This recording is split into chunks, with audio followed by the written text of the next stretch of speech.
Cristiano Ronaldo তার Saudi আরব আসা নিয়ে এতদিন চুপ থাকলেও সম্প্রতি নেটফ্লিক্সের এক প্রমোশনাল ভিডিওতে মুখ খুলেছেন। সমালোচকদের উদ্দেশ্যে তিনি বলেন, তারা বলেছিল আমি শেষ, শুধু টাকার জন্যই এখানে এসেছি, কিন্তু আমি এখানে জিততে এসেছি। সৌদি লিগকে উন্নত করতে এবং নিজের লিগ্যাসি রেখে যেতে চেয়েছি। রোনালদো ইউরোপের ফুটবলে প্রায় সব অর্জনই করেছেন। ম্যানচেস্টার ইউনাইটেডের দ্বিতীয় মেয়াদে হতাশাজনক সময় এবং কাতার বিশ্বকাপে কোচের সঙ্গে দ্বন্দ্বে বেঞ্চে থাকার পর অনেকে তার ক্যারিয়ার শেষ মনে করেছিলেন। এমন পরিস্থিতিতে তিনি সৌদি আরবের ক্লাব আল নাসেরে যোগ দেন, যা বিশ্ব ফুটবলের সবচেয়ে আকর্ষণীয় চুক্তি হিসেবে পরিচিত। আল নাসেরের হয়ে এখন পর্যন্ত 85 ম্যাচে 74টি গোল করেছেন রোনালদো।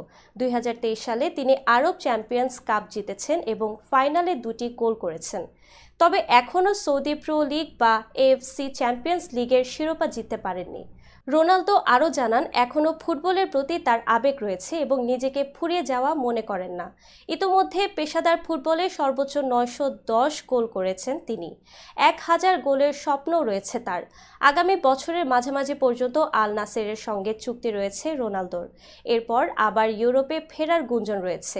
বিশেষ করে তার সাবেক সতীর্থ রুবেন অ্যামোরিম ম্যানচেস্টার ইউনাইটেডের কোচ হওয়ার সম্ভাবনা আরও জোরালো হয়েছে।